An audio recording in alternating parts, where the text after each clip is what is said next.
Hello दोस्तों, आप लोग का स्वागत है हमारे channel Raja Babu coaching centre में। दोस्तों आज हम बात करने वाले हैं 12th की हिंदी के 4th चैप्टर, जिसका नाम है अर्धनारीश्वर और जिसके लेखक हैं रामधारी सिंह दिनकर। तो दोस्तों इसके दो चार ऐसे ऑब्जेक्टिव जो कि महा इंपोर्टेंट नहीं, वेरी वेरी इंपोर्टेंट है। तो दोस्तों वो पहले देख लीजिए एक बार, उसके बाद हम चैप्टर पढ़ना स्टार्ट करेंगे। उसके साथ ही साथ आपको पूर्ण तरीका से एक्सप्लेन करके समझाने की प्रयास करेंगे। तो चलिए दोस्तों देख लीजिए एक बार। पहला है दोस्तों ये तो पहला हो गया दोस्तों, पहला ही ऑब्जेक्टिव की रामधारी सिंह दिनकर किसके लेखक हैं। तो ये दोस्तों अर्धनारीश्वर के लेखक हैं। पहला ये ऑब्जेक्टिव हो गया जो कि बिहार बोर्ड में बहुत ज्यादा पूछने की संभावना बनी रहती है। और दूसरा जो हो गया दोस्तों, दूसरा आपको हो गया इसका जो जन्म था दोस्तों 23 सितंबर 1908 ईस्वी को हुआ था। और जो दोस्तों तीसरा ऑब्जेक्टिव हो गया आपको निधन। जी हाँ दोस्तों, आपका मतलब रामधारी सिंह दिनकर जी के जो मृत्यु डेट थे, निधन डेट थे, वो जो थे दोस्तों 24 अप्रैल 1974 ईस्वी को हुआ था। और दोस्तों इसका जन्म स्थान जहां से ये बिलोंग करते थे और जहां से रहते थे, या मतलब जहां इसका जन्मभूमि था, तो दोस्तों उस जगह का नाम था सिमरिया, बेगूसराय। बेगूसराय में सिमरिया नामक एक जगह है, वहीं पे इसका जन्म भूमि है अर्थात जन्म स्थान है। तो दोस्तों टाइम नहीं वेस्ट करते हुए आज हम पढ़ेंगे रामधारी सिंह दिनकर का परिचय। और दूसरी वीडियो में आपको मिल जाएगा रामधारी सिंह के द्वारा लिखे हुए अर्धनारीश्वर। तो दोस्तों चिंता करने की कोई बात नहीं है, पहले इसका परिचय देख लीजिए, क्योंकि परिचय से भी दोस्तों बहुत ज्यादा क्वेश्चन पूछे जाते हैं। तो रामधारी सिंह दिनकर का परिचय आज हम लोग पढ़ेंगे। दोस्तों चलिए, इसका हमारे पास टेक्स्ट बुक है, उसी के आधार पे हम पढ़ने का प्रयास करेंगे और आपके साथ जुड़े रहेंगे ताकि आपको समझने में कोई दिक्कत नहीं हो। तो चलिए दोस्तों देख लेते हैं हम। दोस्तों रामधारी सिंह दिनकर, दोस्तों इसका जन्म 23 सितंबर 1908 ईस्वी को हुआ था। 23 सितंबर 1908 ईस्वी को इसका जन्म हुआ था। और जो दोस्तों इसका निधन हो गया, इसका निधन हुआ था 24 अप्रैल 1974 ईस्वी का। और दोस्तों इसका जन्मभूमि सिमरिया बेगूसराय है, जैसा कि आपको मैंने बताया। दोस्तों बेगूसराय बिहार के ही जिले हैं। तो चलिए आगे देख लेते हैं हम। इसके माता पिता, दोस्तों इसके माता का नाम था मनरूप देवी और इसके पिता का नाम था रवि सिंह। एक बार फिर से सुन लीजिए, इसका माता जी का नाम था मनरूप देवी और इसके पिताजी का नाम था रवि सिंह। और दोस्तों इसके पत्नी थे और इसका नाम था दोस्तों सहमति देवी जी। चलिए आगे देख लेते दोस्तों, इसका शिक्षा प्रारंभ कहाँ से हुआ और क्यों हुआ, नहीं हुआ, ये तो पढ़ेंगे तो ही समझेंगे। चलिए दोस्तों देख लेते हैं इसका शिक्षा। दोस्तों ये प्रारंभिक शिक्षा गांव और उसके आसपास से ही की, यानी कि दोस्तों कहा गया है हमारे बिहार के अक्सर बच्चे गांव से ही पढ़ते हैं। वैसे दोस्तों हमारे गांव भी बहुत अच्छे हैं। तो दोस्तों प्रारंभिक शिक्षा में इन्होंने अपने गांव से ही पढ़ाई की और उसके आसपास, जैसे हमारे गांव है तो उसके आसपास में कोई कोचिंग वगैरह सब, यानी कि जो भी रहता है वहीं पे पढ़ते हैं। तो उसी तरह हमारे रामधारी सिंह दिनकर भी पढ़े। और दोस्तों आगे देख लीजिए, 1908 में मोकामा घाट रेलवे हाई स्कूल में मैट्रिक और 1932 में पटना कॉलेज से बीए ऑनर्स किया। दोस्तों 1908 ईस्वी में इन्होंने मोकामा घाट रेलवे स्टेशन स्कूल से मैट्रिक की। दोस्तों मोकामा घाट रेलवे हाई स्कूल नामक एक स्कूल है और उन्होंने 1928 ईस्वी में स्कूल में मैट्रिक का एग्जाम दिए। मैट्रिक का समझ ही गए होंगे, अपना परीक्षा उत्तीर्ण हुए। और आगे देखिए 1932 में उन्होंने पटना कॉलेज से बीए ऑनर्स किए। और उन्होंने दोस्तों 1932 ईस्वी में पटना बीए कॉलेज से ऑनर्स किए इतिहास यानी हिस्ट्री सब्जेक्ट से। तो आगे देख लीजिए वृत्ति, दोस्तों इसके कुछ वृत्ति भी थे, वो देख लीजिए एक बार क्या थे नहीं थे। प्रधानाध्यापक HE स्कूल बड़बिघा, दोस्तों प्रधानाध्यापक HE स्कूल बड़बिघा, सब रजिस्ट्रार, सब डायरेक्टर जनसंपर्क विभाग एवं बिहार विश्वविद्यालय में हिंदी के प्रोफेसर रह चुके हैं हमारे रामधारी सिंह दिनकर जी। और भागलपुर विश्वविद्यालय में उप कुलपति और हिंदी सलाहकार के रूप में भी कार्य किए। दोस्तों हिंदी के सलाहकार के रूप में भी रामधारी सिंह दिनकर जी रहे हैं, अपनी भूमिका निभाई है। तो चलिए आगे देख लेते हैं। साहित्य अभिरुचि, 1925 में छात्र सहोदर में पहली कविता प्रकाशित थी। दोस्तों ये क्वेश्चन आपको पूछे जा सकते हैं बिहार बोर्ड वाले दोस्तों को कि 1925 में रामधारी सिंह दिनकर का पहले कविता कहाँ पे छपी थी या प्रकाशित हुई थी या पब्लिश हुई थी? तो दोस्तों उस जगह का नाम था छात्र सहोदर। और आगे देखिए दोस्तों, देश, पटना, प्रकाश, बेगूसराय, प्रतिमा, कन्नौज में छात्र जीवन के अनेक रचनाएं प्रकाशित है। दोस्तों देश, प्रकाश, प्रतिमा में छात्र जीवन के लिए अनेक रचनाएं उसके प्रकाशित हुई है। चलिए आगे देख लेते हैं। 21 वर्ष की अवस्था में पहली कविता पुस्तक पर परभंग प्रकाशित है। दोस्तों ये भी आपको क्वेश्चन पूछे जा सकते हैं कि रामधारी सिंह दिनकर 21 वर्ष के उम्र में कौन सी पुस्तक प्रकाशित किए थे, कौन सी कविता प्रकाशित किए थे? तो उस कविता का नाम था दोस्तों परभंग। तो दोस्तों बहुत ही इंपॉर्टेंट है, दिमाग में रख लीजिए, कोई दिक्कत की बात नहीं है, दिमाग में रह ही जाता है सबका। तो आगे देख लीजिए, नहीं रहेगा तो याद कीजिएगा। और क्या आगे देखिए दोस्तों, कृतियां, प्रमुख काव्य कृतियां। और प्रणभंग, दोस्तों प्रणभंग जो है 1929 ईस्वी में प्रकाशित हुआ था। और रेणुका, रेणुका भी इसका ही कृतियां है। तो ये भी 1935 ईस्वी में प्रकाशित हुई थी। और हुंकार 1938 ईस्वी में, और रमवती 1940 ईस्वी में, कुरुक्षेत्र 1946 ईस्वी में, रसीमर्थी 1952 ईस्वी में, नील कुसुम 1954 ईस्वी में, उर्वशी 1961 ईस्वी में, और परशुराम की प्रतीक्षा 1963 ईस्वी में, कोमलता और कवित्व 1964 ईस्वी में, हारे का हरिनाम 1970 ईस्वी में।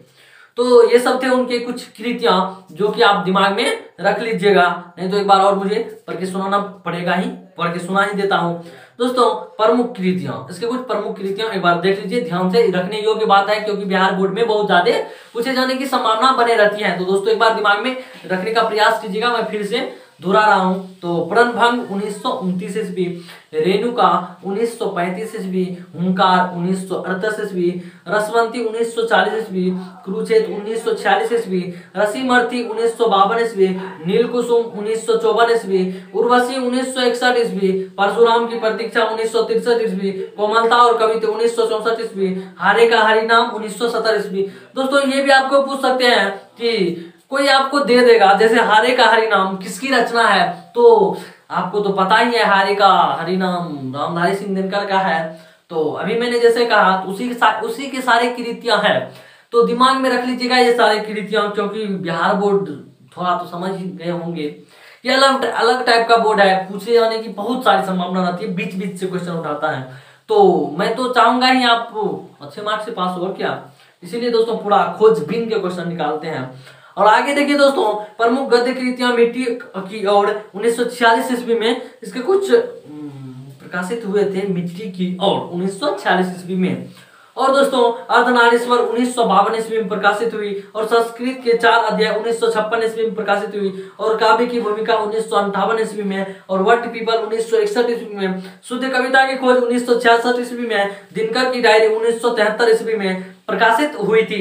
चलिए आगे देख लीजिए दोस्तों, पुरस्कार एवं सम्मान। दोस्तों इसका कुछ पुरस्कारित भी किया गया था और सम्मान भी दिए गए थे। चलिए दोस्तों देख लेते हैं क्या पुरस्कार दिया गया था और क्या सम्मान दिए गए थे। दोस्तों संस्कृत के 4 अध्याय पर साहित्य अकादमी एवं उर्वशी पर भारतीय ज्ञानपीठ पुरस्कार दिए गए थे। दोस्तों ये स्मरण योग रखने बाध्य है कि संस्कृत के 4 अध्यायों पर साहित्य अकादमी एवं उर्वशी भारतीय ज्ञानपीठ पुरस्कार दिया गया था हमारे रामधारी सिंह दिनकर जी को। तो दोस्तों ये ध्यान में रखने का प्रयास कीजिएगा, नहीं रख लीजिएगा। और क्या, चलिए आगे देख लेते हैं। राज्यसभा के सांसद पद्म भूषण एवं कई अलंकरणों से सम्मानित। दोस्तों राज्यसभा के सांसद जो थे पद्म भूषण एवं कई अलंकरणों से इसे सम्मानित किए थे, और राष्ट्रीय कवि के रूप में सम्मानित किए थे। चलिए आगे देख लीजिए दोस्तों, अब थोड़ा डिटेल में लेकर चलते हैं आपको पूरा बुक। जैसे ही रामधारी सिंह दिनकर का परिचय खत्म होगा, ऑटोमेटिकली आपको दूसरा पार्ट इसका मिल जाएगा, जिसमें कि इसके लिखे हुए अर्धनारीश्वर जो है उसका आपको पूरा मिल जाएगा फुल्ली एक्सप्लेन करके। तो दोस्तों चिंता करने की बात नहीं है, बस हमारे साथ जुड़े रहिए। दोस्तों आगे पढ़ लेते हैं, बस बहुत बात। राष्ट्र कवि रामधारी सिंह दिनकर जितने बड़े कवि थे उतने ही समर्थ गद्यकार भी थे। दोस्तों राष्ट्र कवि रामधारी सिंह दिनकर जी जितने बड़े कवि थे उतने ही ज्यादा गद्यकार भी समर्थक थे। चलिए आगे देख लेते हैं। उनके गद्य में उनकी कविता के गुण ओज प्रोस प्रभावपूर्ण वाग्मिता और रूपक धार्मिक धार्मिकता आदि उसी सहजता और प्रभाव साथ मुखरित होते हैं। उनकी कविता और गद्य दोनों में उनके व्यक्तित्व की एक जैसी गहरी छिपा है। कहने का अर्थ है दोस्तों, उनकी कहानी और गद्य में एक ही तरह की भावना मिलेंगे और बहुत ही अच्छी भावना मिलेंगे। व्यक्तित्व एक ही जैसा है, कोई डिफरेंट बात नहीं है। तो दोस्तों पढ़िएगा, टाइम मिलेगा। वैसे तो आप लोगों के पास टाइम रहता नहीं है, तो पढ़ने का फुर्सत कहाँ है। अपने से भी पढ़ने का कोशिश कीजिए दोस्तों, क्योंकि जब तक सेल्फ स्टडी नहीं कीजिएगा कुछ नहीं होने वाला है किसी का। तो पढ़ने का प्रयास कीजिएगा। वैसे मैं तो हूं ही साथ आपके, तो टेंशन लेने की बात नहीं है। पढ़िए आगे, हम भी पढ़ लेते हैं आगे। उनकी भाषा कुछ भी छिपती नहीं, सब कुछ उजागर करती है। कहने का अर्थ है दोस्तों, वो जो लिखते हैं, वो जो अपना वाक्य लिखते हैं, अपनी वाणी लिखते हैं गद्य कविता में, तो उसकी बात छुपती नहीं, पूर्ण तरह से स्पष्ट होकर निकलती है वहां से वाक्य की अस्पष्टताएं। तो समझ सकते हैं दोस्तों, उसका अर्थ बहुत ही अच्छे से निकलते हैं। ना कोई डिफिकल्ट रहता है, ना कोई दूसरा ऑप्शन रहता है। तो समझ ही गए होंगे, बहुत ही अच्छे से एक्सप्लेन किए हुए रहते हैं। चलिए आगे देख लेते हैं। अब यह पाठकों श्रोताओं की ग्रहणशीलता पर निर्भर है कि वह कितना जागरूक और चौकन्ना है। कहने का अर्थ है दोस्तों, अब श्रोताओं यानी कि जो पढ़ते हैं उस पर निर्भर है कि वो कितना अच्छे से पढ़ते हैं, कितना अच्छे से नहीं पढ़ते हैं, कितना जागरूक होकर पढ़ते हैं, कितना जागरूक होकर नहीं पढ़ते हैं। चलिए आगे देख लेते हैं। उनकी परिक्रमा वर्ण में सन्नाटे और मौन के संक्रिय निषेध का बल भी है। गोया वह उठी खड़ी हुई वानो हो। दिनकर छायावंतर युग के प्रमुख कवि हैं।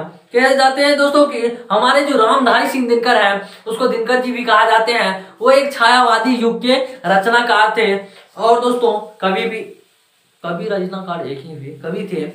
तो दोस्तों आपको ये क्वेश्चन एक बिहार बोर्ड वाले थोड़े समझ गए होंगे कि रहते हैं थोड़ा उल्टा खोपड़ी का। तो दोस्तों उल्टा खोपड़ी का है तो अपने तरफ से भी उल्टा खोपड़ी वाला माथा लगाइए। और देखिए दोस्तों, एक यहाँ क्वेश्चन आता है, जब उल्टा खोपड़ी लगाइएगा तो ऑटोमेटिकली आपको समझ में आ जाएगा। दिनकर छायावांतर युग के प्रमुख कवि है, अर्थात छायावांतर युग के, छायावादी जो युग होता है उसे ही छायावांतर युग कहते हैं। तो उल्टा खोपड़ी लगाइए और एक क्वेश्चन मिल गया आपको। तो समझ ही गए होंगे, इस क्वेश्चन को याद रखना बहुत ही जरूरी है, बोलने की जरूरत नहीं है, बस दिमाग में ऐड करते जाइए। वे भारतंदी युग में से प्रभासवन राष्ट्रीय भावधारा एक महत्वपूर्ण आधुनिक कवि हैं। कविता लिखने की शुरुआत उन्होंने 30 के दशक में कर दी थी। दोस्तों एक क्वेश्चन और बस देख लीजिए कि कविता लिखने उन्होंने शुरुआत में 30 दशक यानी कि तीसरा दशक जो था उसी में 30 दशक में जो था उसी में उन्होंने अपना कविता की रचना शुरू की, लिखना शुरू किया, जो भी बोलिए बस शुरू किया था कविता की रचना। तो दोस्तों ये भी ध्यान रखने योग्य बात है, नहीं भी रखिएगा तो हमको क्या है, बस समझ ही गए होंगे, याद रखना जरूरी है और आगे बोलने की जरूरत नहीं है। कमेंट बॉक्स में मत थूकना। चलिए आगे देख लेते हैं दोस्तों। किंतु अपनी संवेदना और भावबोध से वे चौथे दशक के प्रमुख कवि के रूप में ही पहचाने गए। उन्होंने प्रबंध, मुक्तद, गीत, प्रदीक, काव्य, नाटक इत्यादि अनेक काव्य शैलियों में सफलतापूर्वक उत्कृष्ट रचनाएं प्रस्तुत की। दोस्तों उन्होंने प्रमुख, मुक्त, गीत, बोध, काव्य, नाटक, इन्होंने काव्य शैली में उन्होंने अपना सफलता हासिल कर ली। रचना करने के बाद उत्कृष्ट रचनाएं भी थी ये सब, तो समझ ही गए होंगे, बहुत ही अच्छे रचना थे। और क्या, चलिए आगे देख लीजिए दोस्तों। प्रबंध कार्य के क्षेत्र में छायावाद के बाद के कवियों में उनकी उपलब्धियां सबसे अधिक उत्कृष्ट मानेंगे। दोस्तों प्रबंध काव्य के क्षेत्र में छायावाद की बात मतलब उनकी ज्यादा प्रेजेंट होकर रहते थे। अपनी कविता और गद्य सबको लेकर प्रेजेंट रहते थे, हर समय अपना 100% डालते थे उसमें। और क्या, आप भी डालिए पढ़ाई में। चलिए आगे देख लीजिए। भारतीय और पाश्चात्य साहित्य का उनका अध्ययन अनुशीलन विस्तृत एवं गंभीर है। उसकी छाप उनके काव्य और गद्य दोनों पर है। कहने का अर्थ है दोस्तों, उनके जो छाप थे, उनके जो इमेज थे, उनका जो लाइफ स्टाइल था, उन्होंने अपना छोड़ दिया, मतलब अपना छाप छोड़ दिया गद्य और काव्य के जरिए। बहुत ही अच्छे थे रामधारी सिंह दिनकर, अपना बहुत ही ज्यादा संस्कार वगैरह सब छोड़ कर चले गए हम लोग को मोटिवेट करने के लिए। चलिए आगे देख लेते हैं। स्वभावतः गद्य पर अधिक स्पष्ट और मुखर जातीय महाकाव्य महाभारत और व्यास का काव्य प्रतिभा का दिनकर भी वायुवर्धक प्रभाव है। दिनकर में इतिहास और सांस्कृतिक परंपरा की गहरी चेतना है और समाज राजनीतिक दर्शक का वैश्विक परिप्रेक्ष्य भी बोध है जो उनके साहित्य में उनके स्तरों पर व्यक्त होता है।